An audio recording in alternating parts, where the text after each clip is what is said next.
member for Flynn. Thank you, Deputy Speaker. An elderly lady frantically trying to ring 000 as their neighbour has had a heart attack, but they can't get through to emergency services.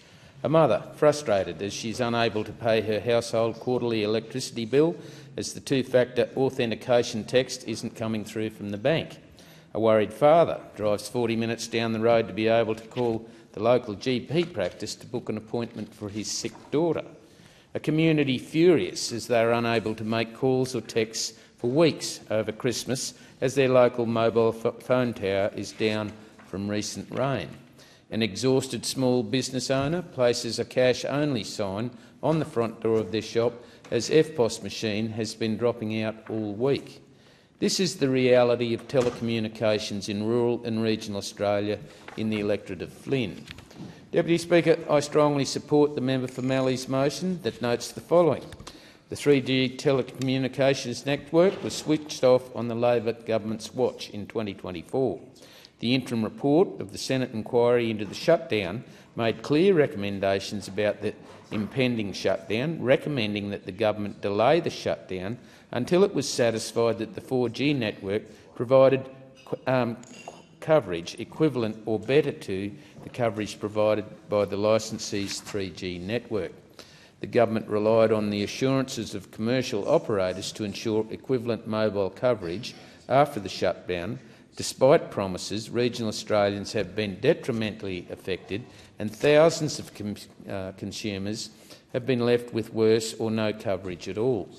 Furthermore, there have been reports of poor handling of consumer complaints about the loss of their service post-3G shutdown, and the government has failed to take responsibility for the fallout of the 3G shutdown in regional Australia, and its response to the final report by the Senate into the shutdown was again lazy and non-committal, failing to agree to any new actions, and calls upon the Minister for Communications to take responsibility for the botched 3G shutdown and its impact on the connectivity of regional Australians by providing transparency regarding the crowdsourcing component of the national audit of mobile coverage and expanding it to include off-road areas, including on private land such as farming and grazing properties, to ensure an accurate picture of the impact of the shutdown on mobile coverage is attained, and to thoroughly address the first recommendation of the final Senate inquiry report to establish a program to help customers that have lost mobile phone coverage since the 3G shut-off. Deputy Speaker, telecommunications have gotten that bad. My 3.5-hour commute to my hometown in Taroom, in my electorate from my Gladstone office, can take up to 6 hours, as I have to pull over frequently to take calls through from constituents and so forth. Not having a dependable phone service is undoubtedly isolating for individuals, stifling for business and potentially dangerous in any emergency.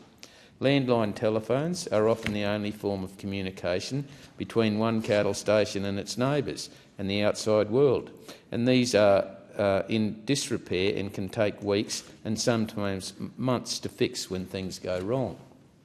In rural areas, people with significant distances from service centres and even further from regional towns, and the need for reliable phone coverage is paramount and even more essential than cities, with banks and other essential services pushing for online over face-to-face assistance and closing branches in regions. There needs to be wider spread phone coverage instead of reductions. It's simply unthinkable that most in those in rural and regional areas are left with no communication capabilities or be ransomed by extraordinary prices to gain access. It's quite clear to me that in regard to the big telcos, telecommunications issue is one of economics rather than service delivery. I would argue that because of the enormous progression of technology and the cost, telcos are not interested in providing communications to communities where there is little or no economic benefit for them. And this is why all service obligations should be reviewed to provide better communications outcomes, and particularly for isolated communities. Deputy Speaker, I invite the Minister for Communications, the CEOs of Telstra and Optus, to the Flynn electorate to see how dire the situation really is. They need to speak to our regional communities and understand the impacts of the 3G shutdown is having now and how telecommunications continue to get worse. And I think